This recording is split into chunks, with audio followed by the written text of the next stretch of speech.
5 ବର୍ଷ ହେଲାଣି ପାଇପ୍ ପଡିଛି, ପାଣି ନାହିଁ। ଆଉ ଆମର ତ ରାସ୍ତାଘାଟ ସବୁ ଖରାପ, ଆଉ କୌଣସି ନାହିଁ। ସେଠି ଗୋଟେ ଠାକୁରଙ୍କର ଗାଦି ହେଇଛି, ସେଠି ଖଣ୍ଡିଆ ହେଇ ପଡିଛି, ସେ ଘରରେ ବି ହେଇପାରୁନାହିଁ। ଯେକୌଣସି ଯୋଉ ଲୋକ କାମ କରୁଛନ୍ତି ତା ବିଲ ବନ୍ଦ କରିଦଉଛନ୍ତି, କରେଇ ଦଉନାହାନ୍ତି। ଏମିତି ହଇରାଣ କରୁଛନ୍ତି ସବୁ ଆଉ। ପାଣି ଫାଣି କୌଣସି ସୁବିଧା ନାହିଁ। ମାନସୀ ସାହୁ ଜଗଟି ପଞ୍ଚାୟତ, ଘର କୋରକର। ସମସ୍ୟା ଆମ ଗାଁରେ ବହୁତ ସମସ୍ୟା ଅଛି। ଏ ସବୁ କୌଣସି ସବୁ ଆଉଛନ୍ତି ଭୋଟ ମାଗୁଛନ୍ତି, ଭୋଟ ନେଇଯାଉଛନ୍ତି, କୌଣସି ଗାଁରେ କାମ କରୁନାହାନ୍ତି। 5 ବର୍ଷ ହେଲାଣି ପାଇପ୍ ପଡିଛି, ପାଣି ନାହିଁ। ଆଉ ଆମର ତ ରାସ୍ତାଘାଟ ସବୁ ଖରାପ, ଆଉ କୌଣସି ନାହିଁ। ସେଠି ଗୋଟେ ଠାକୁରଙ୍କର ଗାଦି ହେଇଛି, ସେଠି ଖଣ୍ଡିଆ ହେଇ ପଡିଛି, ସେ ଘରରେ ବି ହେଇପାରୁନାହିଁ। ଯେକୌଣସି ଯୋଉ ଲୋକ କାମ କରୁଛନ୍ତି ତା ବିଲ ବନ୍ଦ କରିଦଉଛନ୍ତି, କରେଇ ଦଉନାହାନ୍ତି। ଏମିତି ହଇରାଣ କରୁଛନ୍ତି ସବୁ ଆଉ। ପାଣି ଫାଣି କୌଣସି ସୁବିଧା ନାହିଁ। ମଶାଣି ତ ରାସ୍ତା ନାହିଁ, ଗୋଟେ ଶବ ଗାଁ ରେ ପଡୁଛି।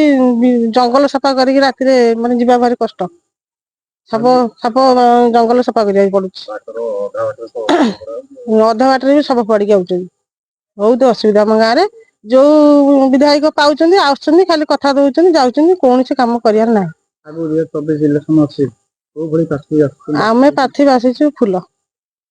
ଆମେ କରିଦେଇଛୁ, ଆମ ମନ ସ୍ଥିର କରିଦେଇଛୁ।